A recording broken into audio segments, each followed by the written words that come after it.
The revolution will be broadcast. Does that sound exciting to you?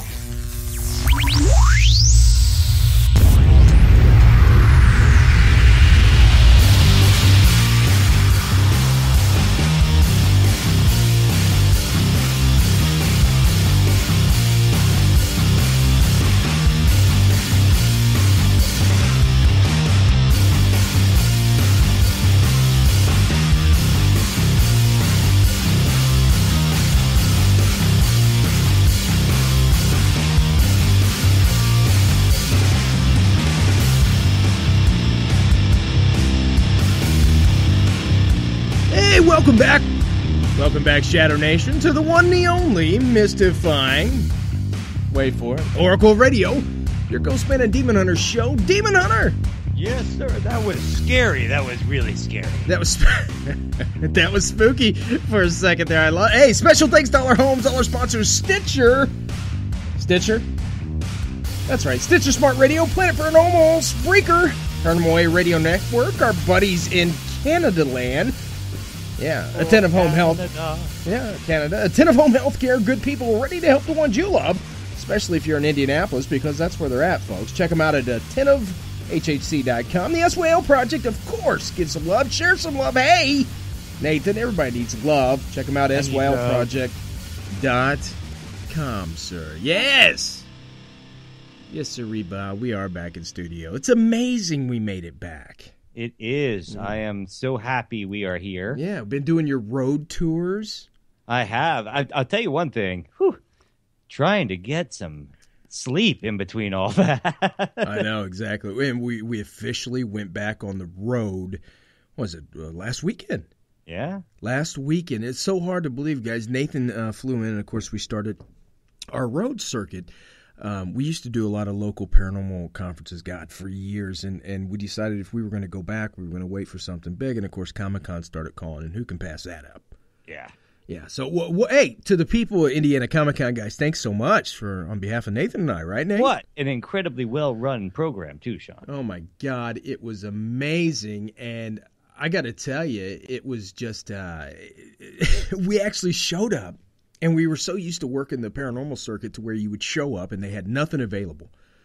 Now, all of a sudden, we show up at Comic-Con and they're like, yeah, guys, turn on the... What do you need? We've got all this already set up for you. Yeah, turn on the computer, plug this in, and away you go.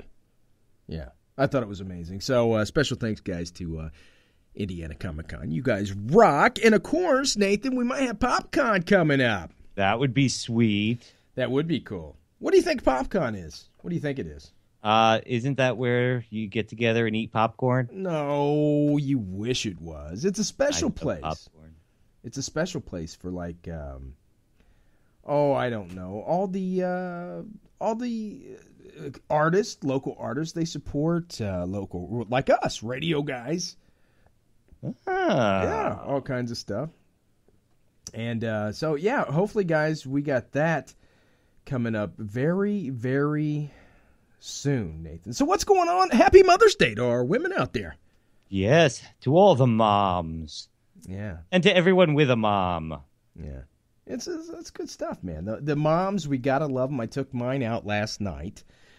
Where did you take her, Sean? We went to see Civil War, Captain America. And was that the movie she chose? Well, yeah. She loves that stuff.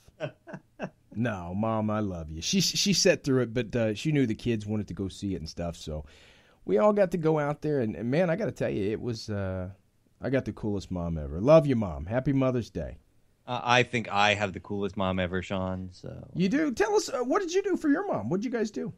I didn't get to go see her because this was the first day in 12 days that I had off, and I should have gone and saw my mom, but I slept late. Oh, no. Yeah, and so I couldn't make it down there. So I called her, and we spent the afternoon on the phone together. Yeah. And she got the card I had sent her. So yeah, it was. And I got her a microwave.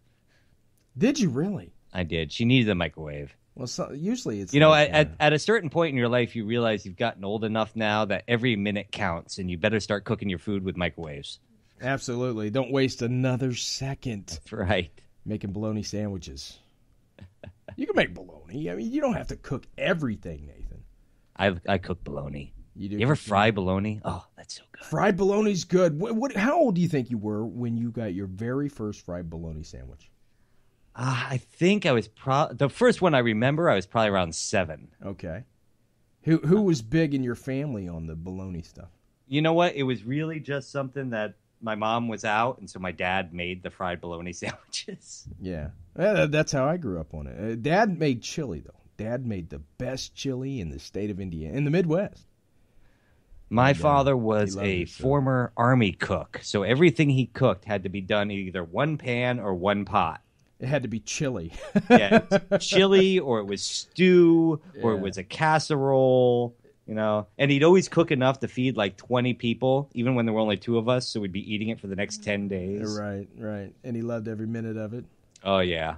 Yeah. But Mom learned to cook pretty much after Dad passed, because she had to. Yeah, well, you know, it's special. It's awesome that the mothers out there, especially the Shadow Nation, you guys are the coolest. I'm not just saying that because, you know, you listen to our show. You really are. Okay, maybe I didn't say that. Because we know, I mean, you know how many listeners, the statistics are higher for our program over the last 9.5 years or whatever. More women listen to our show than anything. It's true. We have a 65% basis of women listening to the show. And I'm proud to say that. Yeah, I like looking at women more than anything. So. And they like the fact that we're a radio show, so they don't have to look at you, Sean. Yeah. Absolutely. So tell us what's going on, man. Tell us, give us a story or something. Give us a story. Throw me on the spot. No, well, tell us what's going on in your world. In my world? Yeah, your world. Oh, geez, you could have given me some warning. Well, honestly, it's really just work all the time. But been doing a lot of training. Got my wildlife certificate, Sean. Oh, Got you it. did? Yes. Yeah. I can now hunt down nuisance wildlife animals with the best of them. Well. And for those folks who wonder, nuisance wildlife means they're entering people's homes or something like that. I don't just go out and hunt animals. Those darn nuisance. If they're entering someone's home, then it's my job to go and fix the problem. Yeah. Are you ready to fix the problem? I am always ready to fix the problem. Is that what you do? Is that you're like, I am going to kill you? I walk in and I say, "Fear not, family. I am here to rescue you from that evil skunk trapped in the well around your window, your basement window. And I am here to stay." Yeah. And once it sprays me, I will walk through your house and stink up the whole place. Do you ever have an innocent little rodent stare at you? Yes. Yes, I have. And in fact, I got out of my car the other day and stepped out of the car and went to take something out of the back seat. And as I look down, there's a mouse in the back seat of my car. And it's just staring at me like, how did I get in here? You murderer. Yeah. Anyway. We're coming for you, Nathan. We're coming for you. We're coming for your daughter, Chuck. Remember that? I do. Yeah. Anyway, you know what that music is, guys. It's tonight's guest. Hey, we got 2 of them for you guys. Tonight's guest, number 1, is the best-selling author of 2 books, The Horsefly Chronicles and The Curse of the Horsefly Chronicles, which documents the demon haunting which has been with him most of his life. Host of the Horsefly Chronicles experiment on the popular web series The Paranormal Zone TV. Second up, also stopping by, psychic medium and paranormal investigator and host of the popular radio show Sleepless Nights, Nathan. Woohoo! Yeah, she's going to come by studio. You ready for this one? Always ready. Yeah. Anyway, she's known for moving into the cases while living alongside her clients. She has worked with scientists and specialists in the field of the paranormal and spends most of her time helping clients with hauntings of the darker variety. Shadow Nation tonight, Phil Sircusa and psychic medium Karissa Flek stop by studio. Yeah, should be a good one, guys. Of course, Phil wrote The Horsefly Chronicles real-life demonic haunting case. Karissa Flek, psychic medium, in the house tonight. Yeah. Always impressive. Always impressive. You know, while it's funny, guys, because we're going to let you in. We always let you in a little secret of broadcast world. The reason I was stretching Nathan out so long is I was looking for that handy-dandy guest intro music there. You didn't pick up on it. I knew. That's why I was like, I better come up with something really fast. What's happened in my life? I got my certificate. Yay. We already covered Mother's Day. I can't talk about that. Whose band is this anyway? For those of you who missed us at Comic-Con last week, you could see when we when one of us would nudge the other one, be like, your turn, your turn. Your turn, your turn. Don't you dare try to stifle me. I'm not trying to stifle you, man.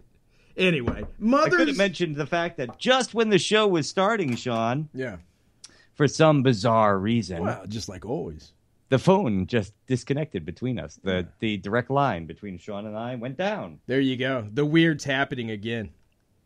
This wouldn't be the first. I shouldn't have brought Jocelyn back up into the studio. You shouldn't. You know, that's what kills me. Out of all the stuff last week at Comic-Con, when we had 200 plus people that came to see us. Thanks so much, guys. All the new listeners out there, the Shadow Nation. Thanks for supporting us at Comic-Con. And what a huge turnout. I know. Sean and I. Can I tell the story, Sean? I want you to tell it. How surprised we were. Yeah, because I don't remember it. I was kind of hazy going in there. It was interesting because Sean and I said, you know what? We went in beforehand, and like we said earlier, shocked how everything was already set up for us. You know, we were just going to have to come in, plug in our stuff, and go. Yeah. And Sean, I forget what you had to run back to the car for. So I walked in, showed them my badge. They let me in. Uh-huh. I didn't notice the line of people outside the door. Yeah. So Sean comes back, sees the line outside the door, and figures they haven't opened the room up yet. So he gets in line for our show. Yeah, you were already inside. Yeah, I was inside setting up. Yeah. And finally Sean figured, this is taking a little while. It's time. I better go check what's going on. There I was inside setting up. The line was for our show. Joe Boo. Like around the corner, people just waiting to get in. Right. I got to say, thanks, folks. You made that a wonderful, wonderful experience for me. Yeah, we felt like lions. That was Godzilla. That wasn't a lion. That wasn't a lion. It was supposed to be a roar. That was Godzilla. Yeah. Anyway, you know what I miss so much, Nathan? We were the Godzillas of the Comic-Con. I miss this so much. You hear it? You hear it playing? I hear it, and I'm trying not to think about it. I know. Because I don't want to think about who we're going to come back and see gone. Yeah. When Walking Dead returns. What's funny, guys, this is an official Rot Talk, where each week Nathan and I talk about what we think's going to happen, what did happen last week on that show we all know and love, The Walking Dead. It's not, is it, Nathan? It's not. It's not official. You're not going to give the rules, are you? Well, there are no rules to Rot Talk. Well, especially when we're just reminiscing. But the rules of Rot Talk are, spoiler alert, we're going to talk about what happened on Rot Talk, or on Walking Dead during Rot Talk. And if you haven't heard it yet, put your hands over your ears and go la la la la la for about 3 minutes, and then you can move on. And get over it. Those are pretty good rules, man. Yeah, I do. I mean, we're not going to hold back. No. We try and figure it. We talk about what happened, what we think's going to happen, and how we think it's going to affect the series. Yeah. As everybody knows, or if you don't know, put your hands over your ears and go la la la la la, because we're going to spoil it here. Yeah. At the end of The Last Walking Dead, if you haven't seen it on Facebook, that's right. Negan showed up and bashed somebody in the head. No! And they're making us wait until next season to figure out who. Yeah. He bashed somebody right in the... Now, what if they throw a total, switcheroo on us, Sean, and, it was Negan who got bashed in the head? Yeah, well, that would be the quickest villain intro-outro ever for any television series. Yeah. I think we're safe to say that he's going to be okay. I think Negan's going to make Up it. your butt, Joe Boo. You know what I mean? Well, it's interesting. The gentleman who plays Negan, you know his name, Sean. Yeah, that's right. Jeffrey Dean Morgan, sir. Our good friend of the show. I can't believe you don't know his name. Also played the father on Supernatural. Yeah. And I am a huge Supernatural fan. Watched Supernatural this week. Not going to spoil it for people, but if you are a Supernatural fan, go watch it. God has finally arrived. So. Oh, my God. Yeah, I heard it's good. There's a lot of shows out there. but I'm dedicated to what can I say? I'm dedicated to The Walking Dead, man. I can't follow a bunch of shows. How much longer do you think The Walking Dead can go, Sean? I don't know. I don't know. Let's ask Lou Temple. I don't know. Let's ask him. He might know about it. Huh? Well, let's not forget, Sean, you and I had a conversation with Lou after his last interview. We did? And we did. And he gave us some hints because he said somebody's going to die this season. And I think it's going to be somebody bigger than anybody expects. Lou, who was that? And hey, y'all, this is Lou Temple. You know me as Axel on The Walking Dead, and you're listening to the GhostMan&Demon Hunter show. You Keep follow on me? listening. You follow me? Thank you, Lou. Lou's awesome. He pointed out that he thought, I probably shouldn't say who he thought it was. He might get in trouble. No, yeah, you better not say that. He waited till after the show. But folks, a lot of people think it's going to be Glenn and follow the comic book. A lot of people think it can't be one of the heroes because, everybody loves him so much. Yeah. But there's some talk that one of the heroes might be going. Yeah, and I think it's going to be the lesser hero. Does that make any sense? The lesser hero. It was between two, he said. Remember? Yeah, I don't know. So yeah, I think it's going to be. I shouldn't say the lesser hero. I would say I'm not going to say it. Let's move along. I find it interesting watching the follow up to Walking Dead, the Talking Dead, every week. When the folks come on and they talk about getting that script, because they don't know that they're going to die till they get the script. Yeah, whatever. And who's that guy's name? That Chris Hardwick. Hardwick, yeah. And he just annoys me. I'm sorry, Chris. He annoys me. He hasn't had us on the show yet. That's what annoys me. That annoys me too. But people keep saying you need to get the GhostMan&Demon Hunter on Talking Dead. We've had more Walking Dead stars that I know of, and I've done my homework, Nathan, than any internet radio show out there. And the guy won't respond to any of our stuff. Guys, if you go to the AMC Walking Dead page or Talking Dead page. Yeah, scream at, what's his name? Hardwick? Chris Hardwick. Scream at him. Say, hey, man, what's wrong with you people? Your Walking Dead stars go all over whatever. I don't think I want to sit on his couch now. It does look like a comfy couch. Yeah. Maybe I'd sit on it and, I would tell him go, I would just No. That's what I'd do on his couch. What do you think about that, Hardwick?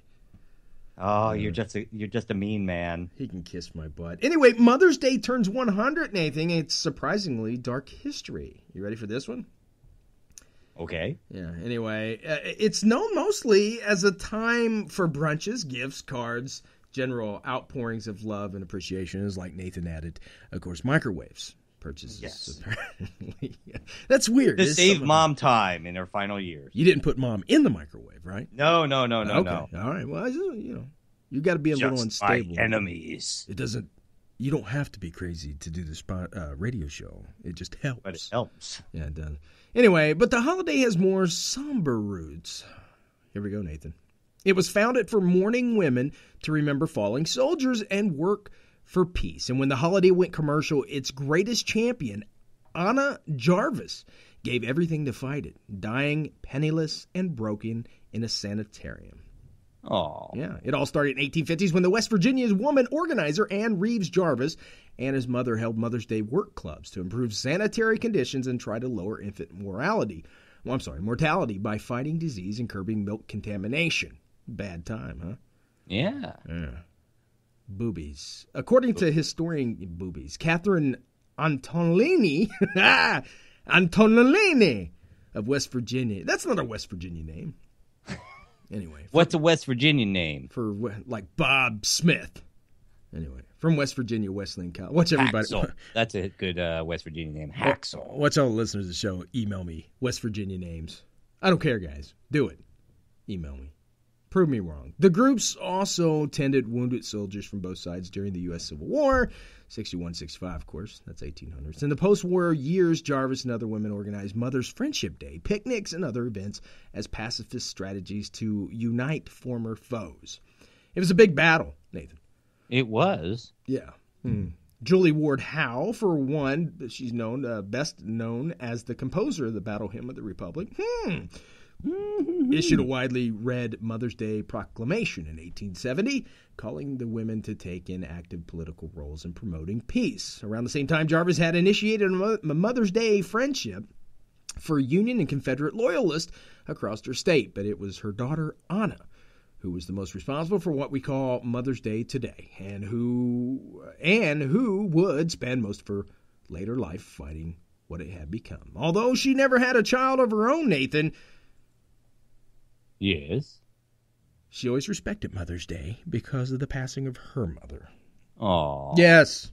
Absolutely, guys. So there you go. That's the, that's it in a nutshell. Did you follow me on that? I followed you. Yeah. Well, I wanted to Mother's get that Day out. didn't start out for mothers. No, it didn't. It actually started out for all women.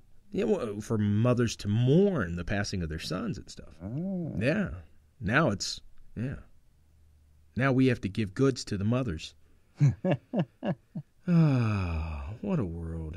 Anyway, Nathan, in the news. Oh, it's always fresh. It's always exciting. It's strange and weird. Straight from the G&D Show vaults. And it starts right now. Goosebumps. You knocked it out of the park, buddy. You did. All right, Sean. First up today, Feel good about Mindy yourself. likes strong men, hot nights, walking on the beach, and I'm sorry, wrong window I have open here. Yes. Drowsy driver, Sean. Yeah. Oh, wait, we got to give them the rules. This time I did forget the rules, Sean. did forget That's it. right, the Ghostman and Demon Hunter show in the news. That's weird news that Sean and I pick right out of the paper because we like the titles. That's right. We don't read the stories in advance, so we make a lot of mistakes. Every time we make a mistake, you take a drink. That's the G&D drinking game. Uh-huh. Of course, we remind you that if you are listening to this show while driving in your car, please don't play the G&D drinking game. And if you're planning on doing anything important this evening, please listen responsibly. Oh, my goodness. Please do so. Okay, Sean. Drowsy drivers, deliver unto us a horde of bees and thousands of potatoes. Oh, my God. Why do we need bees and potatoes? I don't know. Let's find out, Yes, shall we? I want to. There were a couple of rude awakening. Have a Hey, drink bell. fourth word already. Yeah. There were a couple of rude awakenings for sleepy drivers this week. Yes. Under the apparent influence of inadequate rest.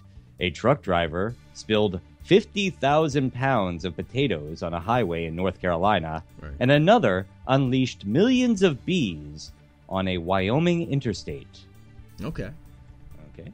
The two incidents are just the latest in an epic of drowsy driving, Oh. which is linked to over 300,000 accidents a year. Yeah. Potato incident, Sean, it shall ever be known as the potato incident. The potato incident took place around 2 a.m. on Friday in Charlotte. Night shift workers are among the highest risk population for drowsy driving crashes, according to the National Highway Traffic Safety Administration. Yeah. 2 a.m., you say? Yes, this driver, who was taken to the hospital, is expected to recover, according to WSCO News. But the crash led to the partial shutdown of that stretch of the Interstate 77 for several hours. And let's jump down to the bees. I want to know about the bees. I don't know about you, Sean. I'm excited about The it. honeybee incident took place 2 days earlier on Wednesday afternoon near Lemire. I guess it just says near Lemire. The beehives broke open when the driver apparently fell asleep and wrecked his truck. Yeah. The Lemire Boomerang reported. Oh, my God. Highway Patrol Trooper Aaron Peters said that probably a football field in any direction Aaron Peters?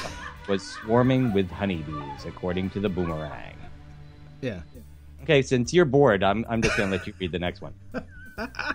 By the way, Sean, truck drivers not the only ones who are drowsy driving. Oh, no. 1 in 25 Americans have admitted to falling asleep at the wheel in the prior month, according to the Center of Disease Control and Prevention. Have you ever fell asleep at the wheel? Yes, I have. See, I never have. Usually it's when you're talking to me. But... Ah! Hey, I got one up to bat, little brother. Ex-NASA astronaut Tom Jones used to be a big UFO fan. Really? Yeah. He says not now, though. Yeah. No? No, that's what he's saying. And I'm going to leave it at that. Tune in next week. Anyway, stories have been told for decades about American astronaut who supposedly have seen unexplained serial phenomena, as Democratic presidential hopeful Hillary Clinton prefers to call UFOs. But how many astronauts? Did you know Hillary calls them aerial phenomena? Or wait, what's she call them? I don't know. You're reading the story. American astronauts who supposedly have seen explained aerial phenomena. She's just calling them aerial phenomena. Okay. It's very PC. Yeah. But how many astronauts have really reported close encounters, Nathan? Shadow Nation. I don't know, Sean. With objects that could be verified as actual unknown? Question mark. Vanishingly few. It turns out veteran NASA astronaut Tom Jones said he wondered about UFOs long before he joined the space agency. Here's his quote, guys. Get ready. I used to be a big UFO fan when I was a teenager, thinking that this was the next great frontier of exploration. Jones said in a recent interview with the Huffington Post, I dropped that opinion later on after not seeing the evidence that I was looking for. In his Smithsonian Air and Space magazine column, Ask the Astronaut. That's his column. Yeah. Ask the Astronaut. Jones answered a recent question about whether he or other astronauts had ever seen UFOs from orbit. He wrote the following. Groundbreaking, folks. Astronauts have not seen any evidence of alien life. Reports of unidentified flying objects and images returned from the shuttle or space station have turned out to be ice crystals, drifting orbital debris, lightning flashes, or meteors streaking through the dark atmosphere below. So far, our search for extraterrestrial life and other civilization in space has turned up no proof of alien civilization. There you go. Huh? Is that it? Yeah, that was it, guys. He said, what a downer, Jones. What an a-hole. I don't believe him. He says no astronaut has ever reported seeing it. Are you crazy? We've had him on... well, we've tried to get him on this show. They have reported it, in fact, my friend. You know they have. I don't know, Sean. I don't know. I think it's just you trying to prove something. Yeah, you know they have. Anyway, that's in the news, guys. We only have time for 2 stories tonight, I guess, Nate. I guess so. I guess it's almost that time. I guess it is. Anyway, guys, we got to go to break and bring in our guest for this evening. This evening? Yeah. Hey, Sean, before we do, just let me mention, it's not a whole story, but I want to send a shout-out to the Colombian man who was rescued after 2 months adrift at sea. Yeah, mention that. Bring that up. He ate gulls and fish to survive. Gulls? Gulls and fish. Now, Javier Eduardo Olia from Colombia was found at sea by a merchant vessel and then transferred to the Coast Guard and then to Honolulu, where he reported that he'd been lost for 2 months at sea with 3 companions. The companions, however, Sean, are not on the boat and they can't find them. They were reportedly from Ecuador. And the Coast Guard is not going to follow up on the investigation on what happened to them because it's out of their territory. My question is, why does he seem so well fed and his 3 friends are missing? Uh-oh. That's my question, Sean. I believe. But congratulations for being saved, man. Absolutely. All the best, brother. Welcome back to civilization. Don't know how you got lost in the first place, but congratulations on being saved. That'd be a bad day. That'd be a bad day, man. What would you do? Eat gulls and fish. Yeah, I would eat you if I had to. Well, that's why I said what happened to his friends. Anyway, guys, we got to go to break. Tonight's guest. We got 2 of them, folks. Number 1, he's a best-selling author of 2 books, The Horsefly Chronicles and The Curse of the Horsefly Chronicles, which documents the demon haunting, which has been with him most of his life. Also stopping by, psychic medium, paranormal investigator, and host of Sleepless Nights Radio, guys, is going to be Karissa Flek. She's going to be here. She's going to tell us all about the hauntings and the clients she's lived with while she's been helping them out with hauntings of the darker variety. Tonight, Phil Sircusa and Karissa Flek stop by studio. Yeah. Anyway, guys, each week we play an independent band. We support the little man on this show. Something we know, we love. Sometimes something we're quite familiar with. Yeah. Something usually that we play over and over and over again. Anyway, guys, tonight's band is Castles in the Sky. Name of the song, Nathan. Whispers are hollow points. Nathan? Yes, sir. Shadow Nation. We'll be right back.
Hey, it's Don Wildman from Mysteries at the Museum, and you're listening to Ghostman and Demon Hunter, where the real mysteries are. Ooh.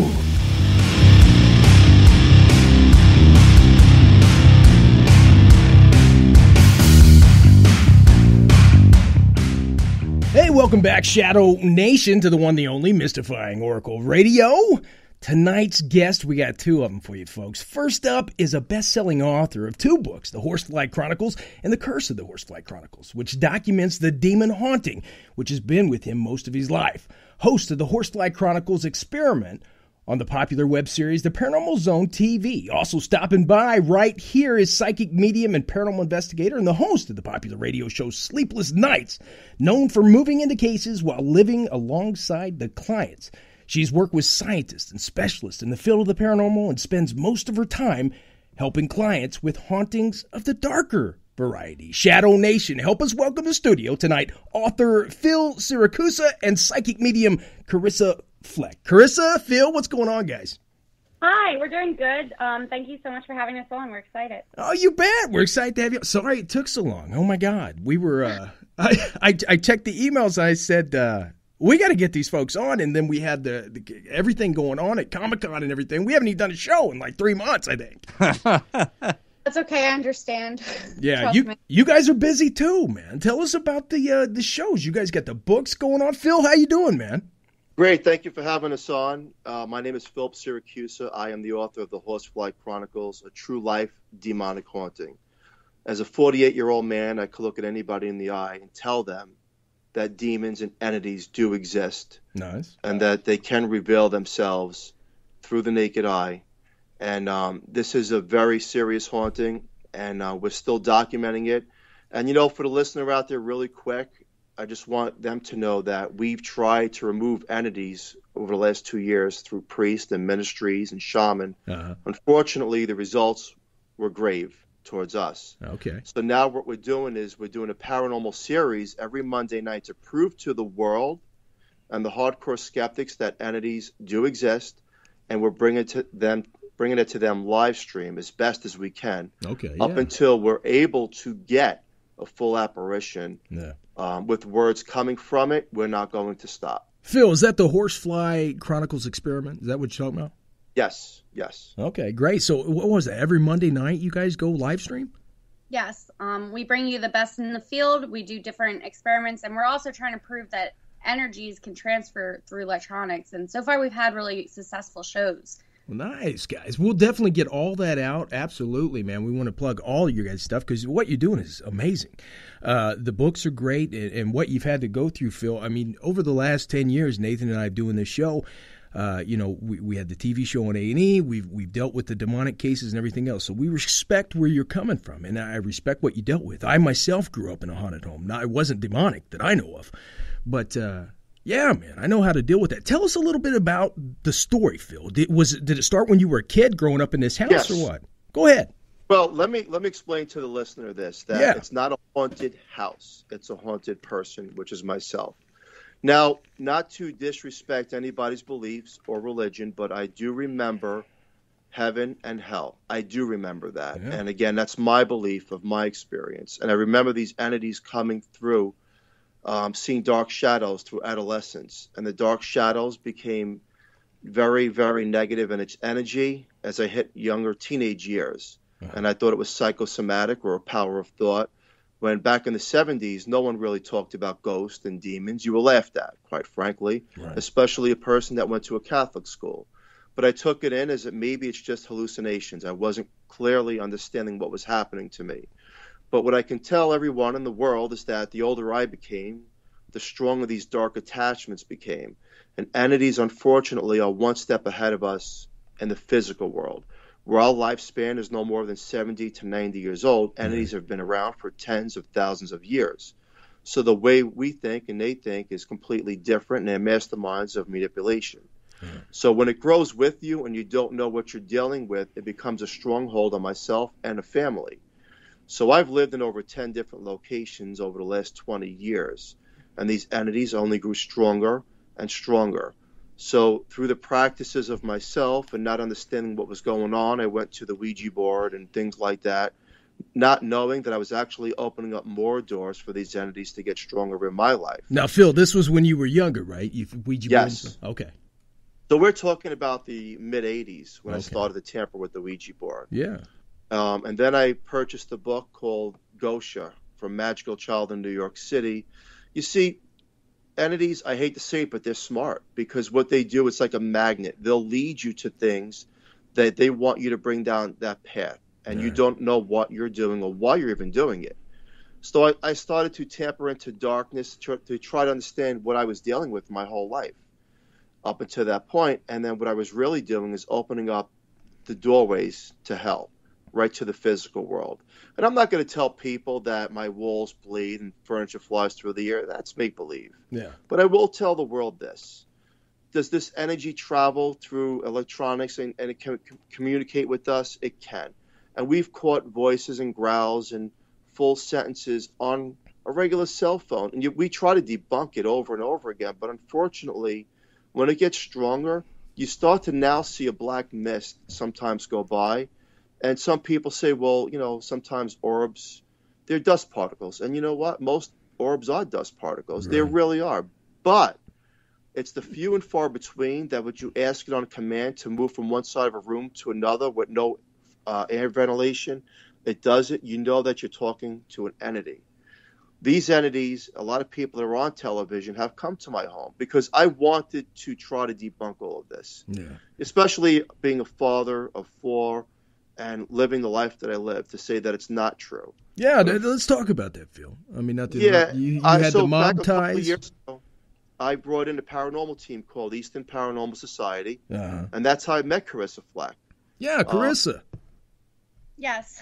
Yeah, we're going to bring you in. Karissa!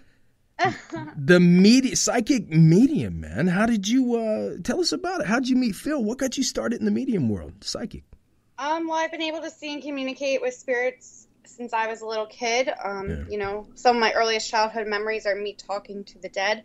I kind of blocked it out throughout my teenage years, lived a normal life, up until I moved into an old farmhouse, and that's when things kind of hit me full force again. You know, I linked up with a local paranormal team, and I started doing the paranormal investigating as a hobby. It was just something I did when I had free time, and it was until I got a phone call from my team founder at the time telling me that he had a case about a man who thought he was haunted.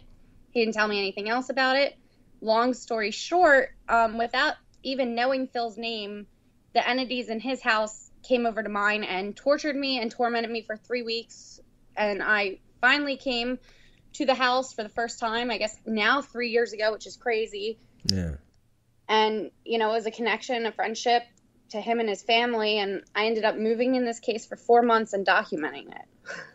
Oh, wow. Now, Nate, this is right up your alley, buddy. You've always been the demonologist side of things. I did the paranormal. What do you think? I'm interested in Karissa talking about the attacks. I want to know more about that. I mean, how was it? Was it mental? Were you getting scratched and kicked around, physical?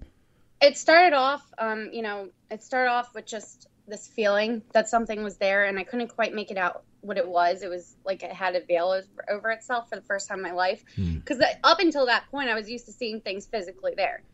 I would see full body apparitions all the time, but this time it had a veil. And like weird shadows out of the corner of my eyes. I rescue animals on the side, so they start acting weird. Nice. Weird footsteps, weird sounds that just felt out of place for the spirits that were in my home. And that was week 1. Week 2 started with demonic like nightmares, where I would have dreams of the same entity attacking me in different scenarios over and over again. And I would wake up frozen. It got to the point where I really didn't know what I was dealing with because I did not believe in demonic entities at this time. Yeah. And I was taking Benadryl just to try to get some sleep, and I was still only getting a couple hours of sleep at night. By week 3 is when the physical attack started. I talk about this a lot, but I got sexually attacked. I was laying in bed, and I saw a green orb with my eyes, and when I got to the center of my bed, my cat ran out hissing, and that's when I got sexually assaulted. I don't go into detail about it still. Mm-hmm. It's been 3 years, but I still don't like to talk about it. I got bite marks, scratch marks, stuff like that along those lines. Yeah. Now, hey, Nate? Yeah, I'm here. Okay. I was just thinking I'd like to go back just a step and talk about how this started for Phil and how it got the name the Horsefly Chronicles, or, anything like that, and just so that our listeners have an idea of what it is that you're dealing with here. Sure. What we're dealing with are demons, quite frankly.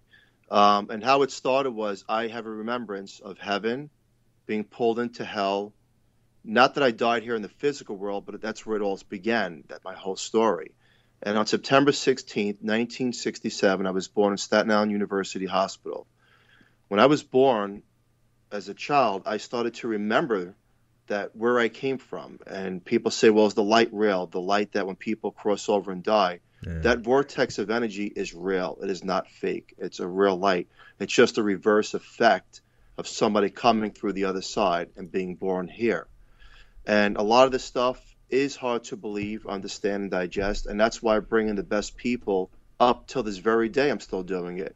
Because people try to say it's not real and let's debunk it. I would be more than happy if it could be. Yeah. But I'm going forward and bringing the best people to help me document what's really happening here.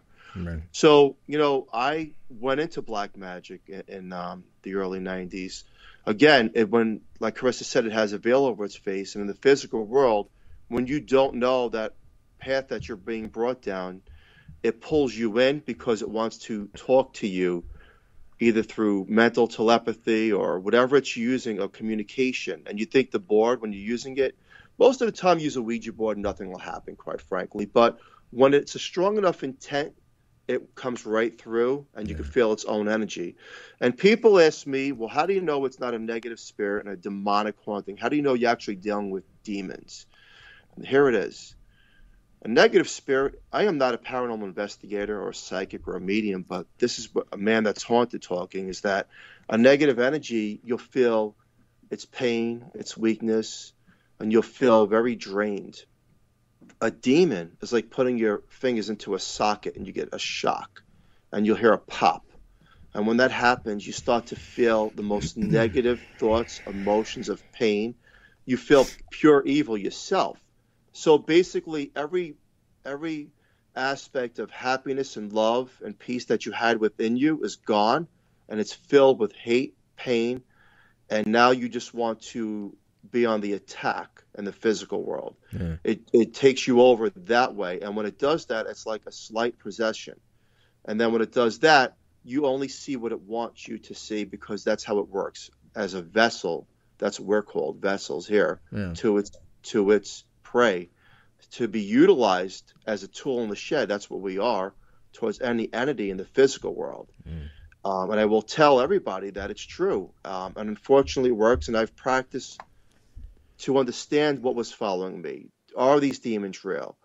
And I started my own thing in the 90s where I started to teach people what I was learning, and which we tried to criticize it. And I contacted Sightings, the television show, because I wanted them to come down and say, hey, this is not real. Oh, that was a good one, Phil. I missed that show, man. The show was awesome. Yeah. And the phone lines kept going dead. Bad things started happening. And I took all the dark energy and I started to form my own organization of people to understand it, but yet master what I was dealing with. And it's very bad. It's very evil. And up to this very day, I could tell anyone that don't play with a Ouija board if you don't know what you're doing. You may think it's cool and it works, but unfortunately, when you're talking to something that you don't see, it can be very deadly and costly to you in the physical world. Well, it's funny too, Phil, because Nathan, did you have a follow-up question with that, man? I didn't want to cut in on you. Oh, no, not at all. I was just, I was just kind of wanted the listeners to know where we were coming from. And the Horsefly Chronicles, where do horseflies come into it, Phil? Very good question. For years and years, I've been circled by a horsefly in the most mysterious times, and I thought it was coincidence, even to a couple of tragedies that took place in the late 80s in New York. And it would always be a black fly or a horsefly. Not every single time, but on the weirdest occasions, even in the dead of winter. And then a couple years ago, me and a couple people says, you know what, let's come out with the story. Let's bring it out. Whoever believes it, that's fine. But it's a horsefly, and that comes from Beelzebub. And Beelzebub comes from one of Satan's leaders. And that's where we got the name Horsefly and Chronicles, because it's continuation of events that keep going on over and over again to other people that have been involved with this case. It's funny, Phil and Karissa, I know you guys have seen the movie The Rite, right? I actually never saw that. I don't think I've seen that movie. Yeah, it's Anthony Hopkins. It's your traditional exorcism movie. It's about the priest. He didn't want to be a priest. He goes to the Vatican, he takes the exorcism course, and now he's one of the leading exorcists at here in the United States. He came on the show. It's Father Gary Thomas, and it's funny because the author of The Rite also came on.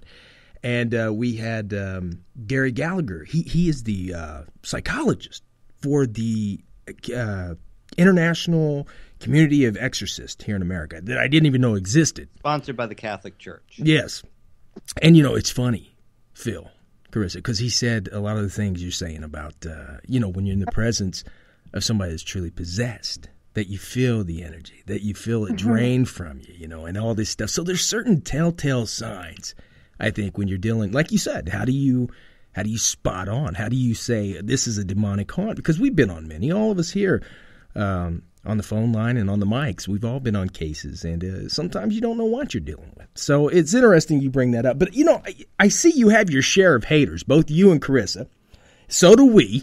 so that must mean you're on to something. We have our share, your share, and pretty much everybody else's share hating us. Yeah. It happens, Oh, yeah. Yeah, Karissa. Anytime you come out and say, I can do something, somebody's going to bash you. But you guys have done some amazing stuff, especially with the books. Karissa, you've helped a bunch of people. Tell us, Karissa, about how, because you got a unique way of going into somebody's home. You don't just go spend the night like 98% of the ghost hunters out there or paranormal researchers. You spend the night and move in with these folks. Tell us about it.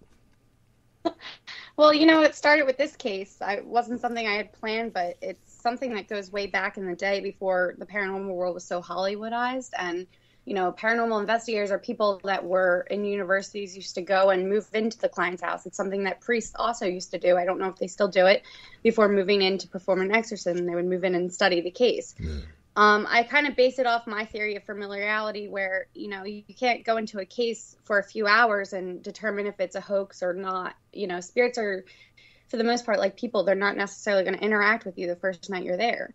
It's like moving into a haunted house. You don't expect things to be flying off the walls the first day. Right. You know, the spirits have to get comfortable. And I think it's the only way to fully know what a client is going through and understand what they're living in is to live in the case for at least a week. I like to stay longer if my schedule makes it available, but, you know, I don't think that you can base it on a couple hours, and that's just my personal opinion. I've been blessed and lucky enough to be able to do that. Mm. Now, hey, Phil, jumping back to you now, I got to get into this, man. You have, you were a bouncer. You're a tough man, so you wouldn't be scared of much. You want to talk about that, the mafia, all that stuff? It's been brought up online. Do you want to touch base on that or not? Yeah, sure. I grew up in New York. I was a bouncer into bodybuilding and working in local bars. And one of the local bars was ran by an underboss. And, you know, they want to know everything about you if you're working for them, quite frankly, A to Z. And when they knew that I was able to perform rituals through dark entities, you know, they laughed about it and really didn't understand the possibility. But there was a guy who did kill an FBI officer in New York, and they had to catch him because if they didn't, he would have got caught by the feds and then brought down the mob. Yeah. And look, I can't prove anything to anybody that what happened was real, but I can tell you that it's far more than coincidence that through the Ouija board and spiritual sessions of myself and other people that helped, they were able to find this guy and take him down in Brooklyn. Now, look, is it real? It's real. And for people that don't believe and criticize, I don't try to prove anything to anybody. When people tell me today, oh, your story's not real, you know what I say? It's okay. It's truly okay for people not to believe because it's not for me to force anybody's will to believe anything. Right. The only thing I could do is show having other people come here and try to understand it. So I had a lot of affiliation with the mafia. And once you're in, you know, we can leave it like that. But I did a lot of these practices to try to understand it, have them understand it, and then it went to a whole nother level once this guy was found. So, and that goes back now to the early 90s we're talking about, when that whole thing took place. So to sum up, a lot of this stuff is that when you work with dark entities, unfortunately, bad things do happen to people. I'm not proud of it, but it does work. And that's the fascinating part about it. Is that when you're dealing with an energy, an unseen force, and you almost have it by its name, then you start to realize what is the boundaries here? Is there any boundaries?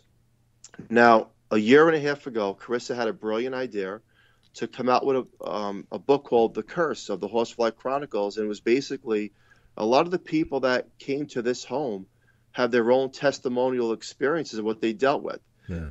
And I will say this, I respect all paranormal investigators, but if I had to give any word of advice, it would be to stay into a case for at least a week, because unless you eat, breathe, and sleep in a case, you really don't know what the entity is doing or what you're up against until you can feel its own presence of energy. Yeah, well, I'd have to agree with that. Karissa, I got to say, Nathan, go ahead. I'm sorry. I just wanted to ask a quick question here because we're talking about a lot of the dark stuff, and of course that's part of what I follow. That's how I got the nickname Demon Hunter. But you know, I'm not a demonologist. People always say, you know, they call me because they want a demonologist, and I'm not a demonologist. I'm an occultist. I study people's belief systems and how it affects what's going on around them. And I was just wondering, you had talked earlier about playing with the Ouija board and the bad things that happened. Then you got into the darker side of magic. I've played that road too. I know exactly what you're talking about. But where along the line do you think you made the big mistakes? Because I watch all the time. I go on YouTube and I see people, they're trying to perform their own exorcisms, and I see them calling for the demon's name. And I'm like, why would you call for the demon's name? You never speak to the demon. What were the big mistakes you think you made along the line? Because honestly, very rarely do I see a case that involves some kind of demonic or, evil entity that lasts a lifetime. Those are the 1 in 10 million cases. Yes, and they are. Usually what happens is somewhere along the line, someone has made some big mistakes that has kept it alive. What do you think your big mistakes were? Gosha, the book of Gosha. That book opened up every doorway possible to every entity. I remember summoning every demon, which was 72 of them, thinking that it's not going to work. It's not real. And being blindsided, that book was the biggest mistake. And you're right. I tell people, don't tamper with what you don't know with, because it can haunt you and it can destroy your life and bring a lot of hurt, pain, and sorrow to you. Don't do it.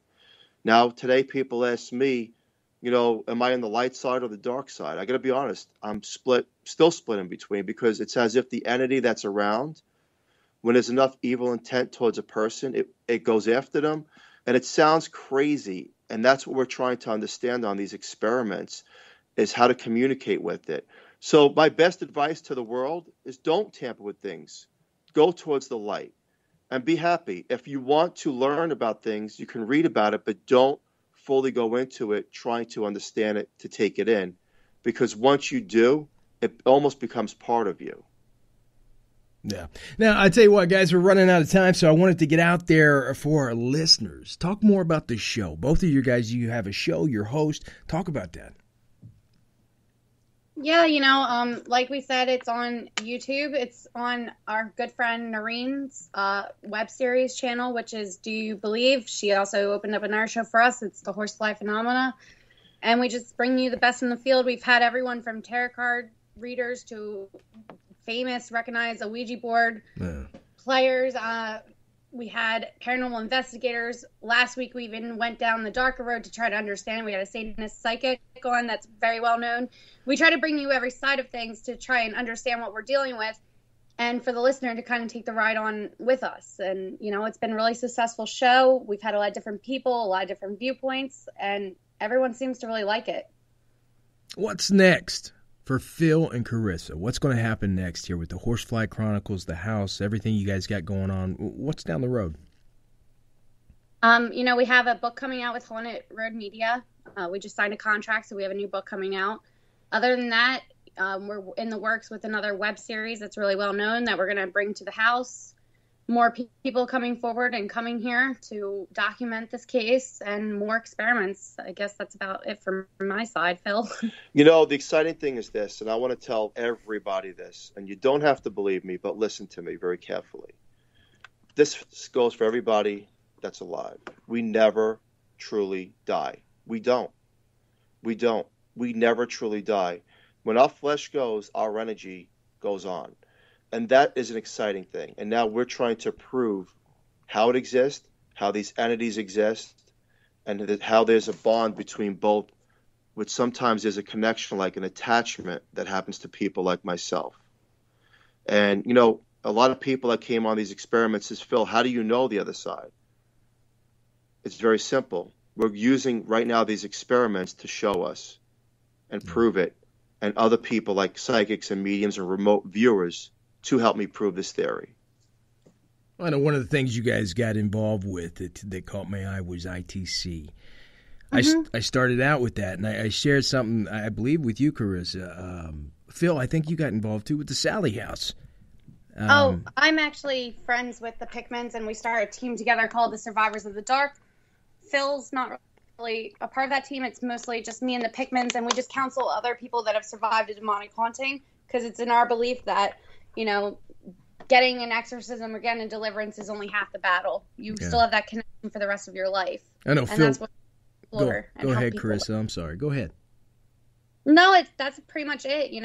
I've been to the Sally House. They actually came there with me, the Pickmans and Dave Spinks, which was awesome. It was an honor to have them trust me that much to come there with me. They don't go to that house. So that was, definitely interesting. The Sally House is definitely an intense case. And I'm very honored to be partnered with the Pickmans. They're lovely people. Oh, Phil brought up sightings. And when I seen that, when I see the Sally House episode, I said, man, I'm going to do that. And I I ended up doing it. I actually spent 4 days, 4 nights there. I slept there on the floor. And, crazy stories. The guy was saying, the portal to hell's in the basement and everything else. And you know how we all do it. You go in with an open mind, but you love the story. And, I definitely had some stuff happen there. It didn't get nuts while I was there. It doesn't mean nothing, wasn't there, because I did see things. I seen the white light shooting down the stairs at night, little orb things, and not on camera. I seen it with my eyes. So, yeah, definitely something there that we share. But, guys...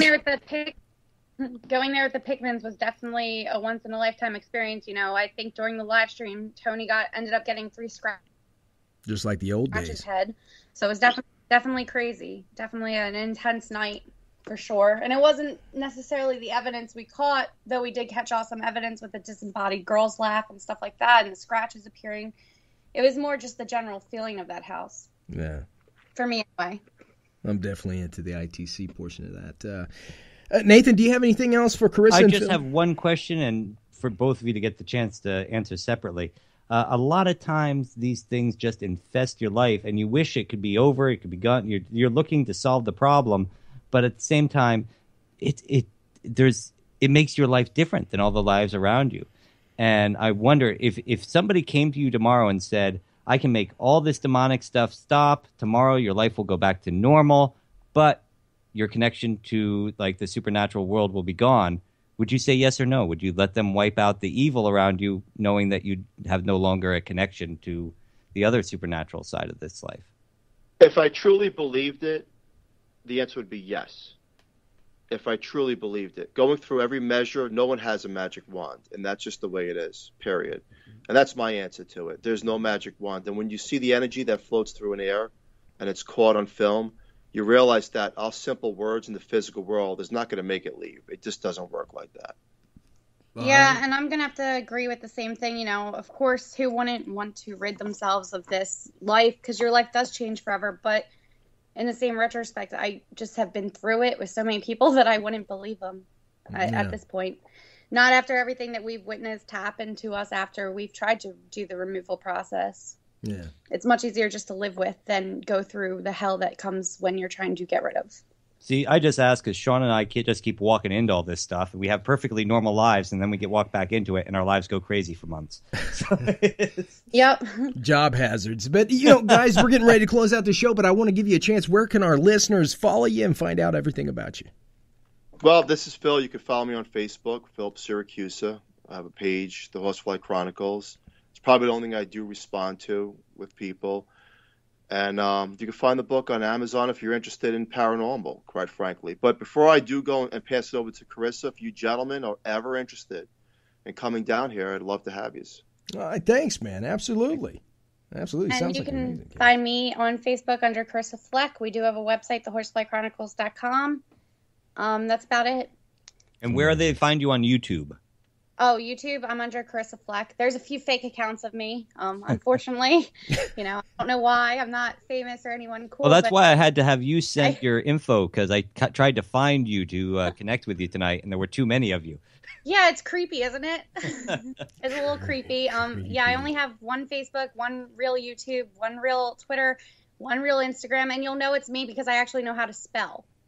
Whoever's making fake accounts of me does not know how to spell, and yeah, so that's not me. But yeah, you can find videos that I've done from the Horsefly House, Demons in Seattle. I think I have some footage from Sally House, Axe Murder House, stuff along those lines on my YouTube as well. All right, guys. I tell you what, we're going to close out. I'm going to ask you to hold on the line 1 second. Sound good? Sounds good. All right. Author Phil Sircusa, psychic medium Karissa Flek. Amazing, guys. Keep up the good fight. Nate, what do you say? I think I'm going to go make some popcorn. Gonna make some popcorn. Okay, well, you do that. Anyway, it's popcorn. Yeah, well, I'm ready for that. Anyway, guys, time to pay the bills and close out the show. Special thanks to all our homes, all our sponsors: Stitcher, Smart Radio, Planet Paranormal, Spreaker, Canadian A Paranormal Radio Network, our good friends out in Canuckland, Attentive Home Healthcare, good people ready to help the ones you love, especially if you're in Indianapolis, because that's where they're at. Anyway, check them out at AttentiveHHC.com. The SYL Project, give some love, share some love. Everybody needs some love, guys. The SYLProject.com. From the haunted back roads of America This has been another G&D exclusive interview. Don't go changing America. You know we won't. Demon Hunter. Because we love you. Night, guys.